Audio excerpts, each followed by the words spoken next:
Pernah dengar istilah cewek matre? Kayaknya gue sematre itu deh, karena gue suka banget sama cowok kaya raya. Selalu mau ngatain gue tamak, serakah, matre.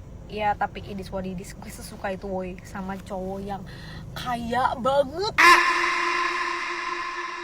Kenapa sih cewek zaman sekarang alergi banget sama cowok miskin? Tapi kalau kita lihat lebih dalam, bener nggak sih ini cuma soal matre? Atau sebenarnya ada alasan yang lebih masuk akal? Let's talk about cewek matre. Mari kita bedain definisi mana sih cewek matre dan cewek realistis. Matre itu adalah dimana si cewek nuntut pasangan atau cowoknya lah ya, to be specific, untuk segala lebih, menjadi lebih dan serba lebih dari si cewek ini tanpa membawa anything or value to the table. Nih gue kasih contoh konkretnya aja nih ya. Cewek yang udah dari latar belakang keluarga yang sorry to say kurang, udah gitu males-malesan, nggak mau kerja, nggak mau usaha, kerjanya cuma nongkrong-nongkrong di kafe, foto-foto, boros, tapi nuntut cowok yang serba berprestasi, serba kaya, tajir. Nuntutnya selalu cowok yang bisa beliin dia Hermes, Chanel, Dior, dan lain-lain, tapi dia pun juga bukan user gitu loh. Itu bisa didefinisikan matre. Dari dulu, perempuan memang cenderung mencari pasangan yang bisa memberi rasa aman, fisik maupun finansial. Ini bukan semata-mata soal uang, tapi soal bertahan hidup. Kalau zaman purba butuh pria yang bisa berburu makanan, zaman sekarang butuh pria yang bisa mencukupi kebutuhan hidup. Realitanya, hidup itu mahal. Biaya makan, tempat tinggal, kesehatan, pendidikan anak, semua butuh duit. Jadi wajar kalau ekonomi jadi salah satu pertimbangan penting. Gaji cowok yang cukup buat nikahin 200 juta 1 bulan.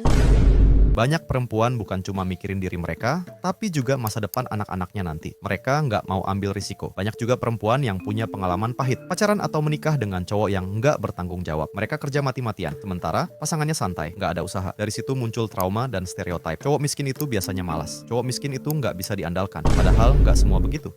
Banyak cowok yang sebenarnya rajin dan lagi berjuang, cuman belum kelihatan hasilnya. Tapi tetap aja, sebagian besar cewek memilih mengurangi risiko. Dan faktanya, uang itu memberikan kekuatan. Cowok yang punya uang biasanya lebih percaya diri, lebih dihormati, dan terlihat lebih menarik. Bukan cuman karena duitnya, tapi karena itu dianggap tanda kerja keras, disiplin, dan tanggung jawab. Kualitas yang memang dicari dalam hubungan. Sebaliknya, cowok yang finansialnya belum stabil, sering merasa insecure, mudah marah, dan itu bikin hubungan jadi nggak sehat. Kayaknya gue masuk kategori ini deh. Sering marah-marah karena nggak punya duit. Tenang bro, banyak yang ngerasain juga. Terus solusinya apa? Daripada kesel karena cewek nggak mau sama cowok miskin, mending fokus memperbaiki diri. Uang memang bukan segalanya, tapi kestabilan finansial itu penting di dunia nyata. Kalau mau dapat pasangan yang baik, pastiin kita juga layak dipilih. Nggak apa-apa kalau sekarang lagi di fase berjuang.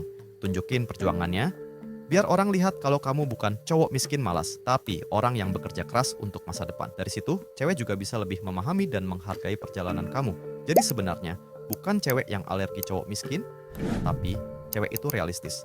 Mereka memilih berdasarkan masa depan, bukan cuma perasaan. Tapi ada satu hal lagi, coba bayangin, kamu udah kerja keras, punya duit, siap nikah, dapat cewek yang cuma bisa goyang TikTok, masak nggak bisa, nyuci males, bikin kopi aja nggak mau. Pas ditanya, Istri itu ratu, bukan babu. Jadi nggak harus bisa masak. bukan berarti cewek harus jago masak atau harus bisa segalanya. Semua balik lagi ke effort dan attitude. Kalau cewek nggak bisa apa-apa, tapi mau dapet cowok tajir, ganteng, mapan, ya mimpi dulu aja nggak apa-apa. Toh banyak mama aja nggak bisa masak dan tetap bahagia. Intinya, cowok, tingkatkan kualitas diri dan finansial. Cewek, pilih pasangan dengan realistis, tapi jangan cuma lihat isi dompet. Semua orang, hubungan itu teamwork, bukan timbangan siapa paling kaya atau paling bisa. Berapa angka yang harus ada di rekening dia sampai kamu siap untuk menikah dengan dia? Minimal kita mah realistis ya. Di atas 1 M gak sih?